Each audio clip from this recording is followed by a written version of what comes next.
अस्सलाम वालेकुम। आज के लेक्चर में हम हैड बीन के ऊपर बात करेंगे और ये पास्ट परफेक्ट कंटिन्यूस टेंस के पर्सपेक्टिव से बात होगी।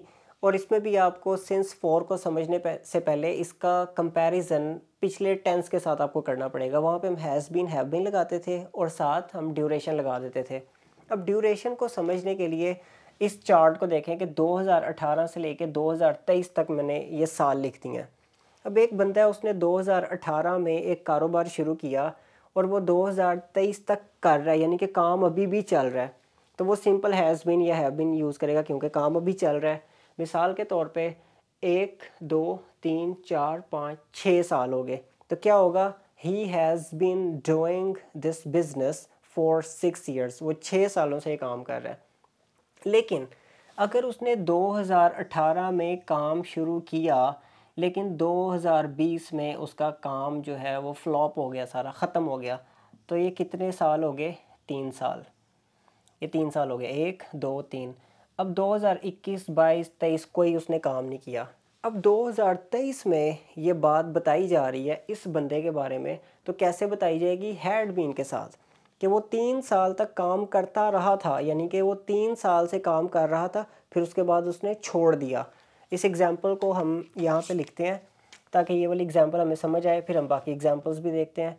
ही had been, he had been doing that business, that इसलिए मैं यूज़ कर रहा हूँ क्योंकि माजी की बात हो गई है। that business for 3 years।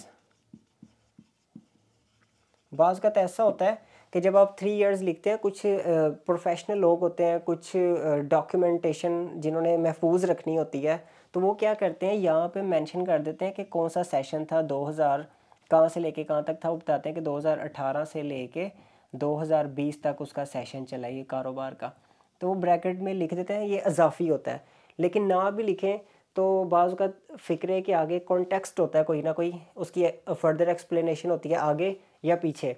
मतलब पीछे कहीं लिखा हुआ था he was a gentleman and he was a rich man and he started his business in 2018 and he had been doing that business for 3 years.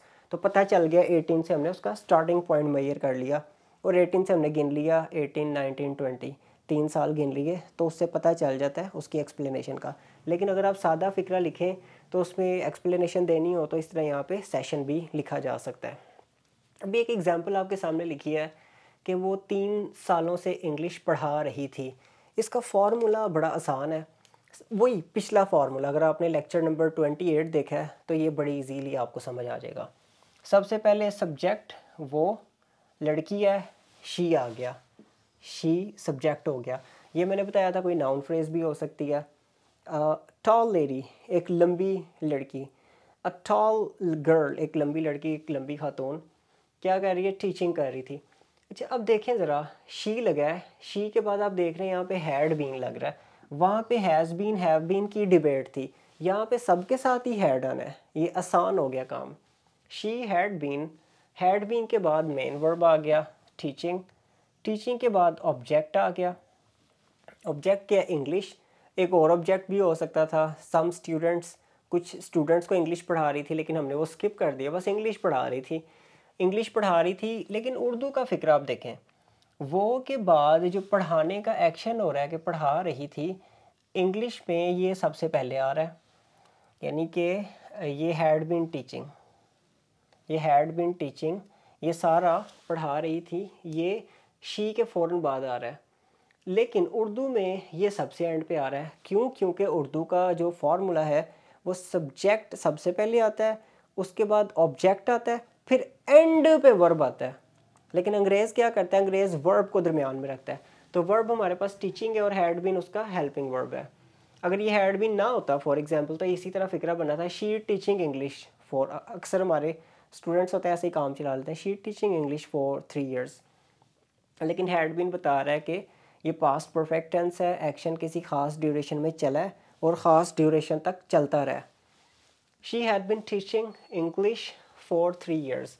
अब ये जो फॉर 3 इयर्स है, ये भी मैंने आपको बताया है कि ये एक प्रेपोजिशनल फ्रेज़ आपको याद करनी पड़ेगी सिंस या फॉर के साथ। Since Monday, since 2010, since 2020, since 1992, वो since के साथ आ जाएगा। और अगर रैंडम ड्यूरेशन है, मतलब 3 घंटों से कोई पता नहीं 3 घंटे कौन से हैं, 10 दिनों से कोई पता नहीं 10 दिन कौन से हैं, तो फिर 4 आ जाएगा। एक और एग्जांपल देख लेते हैं। जैसे एक बंदा है, वो हुकूमत करता रहा 2 सालों से, तो हम कह सकते हैं कि अच्छा, एक हुकूमत करता रहा की बजाय ना मैं इधर एक वो नाउन फ्रेज लगाऊंगा। कैसे? He had been the prime minister. इसका क्या मतलब है कि वो प्राइम मिनिस्टर रहा था। He had been the prime minister for 3 years, यानी कि वो 3 सालों तक प्राइम मिनिस्टर रहा था, उसके बाद उसे हटा दिया गया था।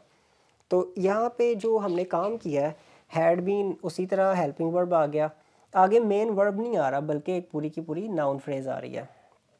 और ये आपने थोड़ा सा मेरे पिछले लेक्चर्स को रिव्यू करना है। लेक्चर नंबर 12 में मैंने सारा बी और बीन फैमिली का बताया है कि ये बी जो है is am are, was were will be, is am are और वाज वर विल बी। और उसके अलावा मैंने बताया कि जो बीन फैमिली है, बीन, इसमें has been, have been, had been और विल हैव बीन, तीनों का फिर मैंने बताया कि नाउन फ्रेज के साथ कैसे लगते हैं, आपके एडवर्बियल के साथ कैसे लगते हैं, यानी कि प्रेपोजिशनल फ्रेज या एडवर्ब। ये अकेले एडजेक्टिव के साथ कैसे लगते हैं, अकेले नाउन के साथ कैसे लगते हैं, ये वर्ब की आईएनजी फॉर्म के साथ कैसे लगते हैं, ये वर्ब की थर्ड फॉर्म के साथ कैसे लगते हैं, पैसिव वॉइस। और इसमें मैंने बताया हुआ है कि ये बीइंग के साथ भी कैसे लगते हैं। ये पूरा एक 25 मिनट की वीडियो है, उसमें तमाम चीज़ों को मैंने एक्सप्लेन किया हुआ है, और उसमें ऑटोमेटिकली ये टेंसेस भी एक्सप्लेन हो चुके हुए हैं, लेकिन मैं इन्हें अलहदा से भी कर रहा हूँ ताकि स्टूडेंट्स को दिक्कत ना आए, परेशानी ना आए। Thank you very much for watching the video. If you like it, please share with your friends and don't forget to subscribe the channel. Take care.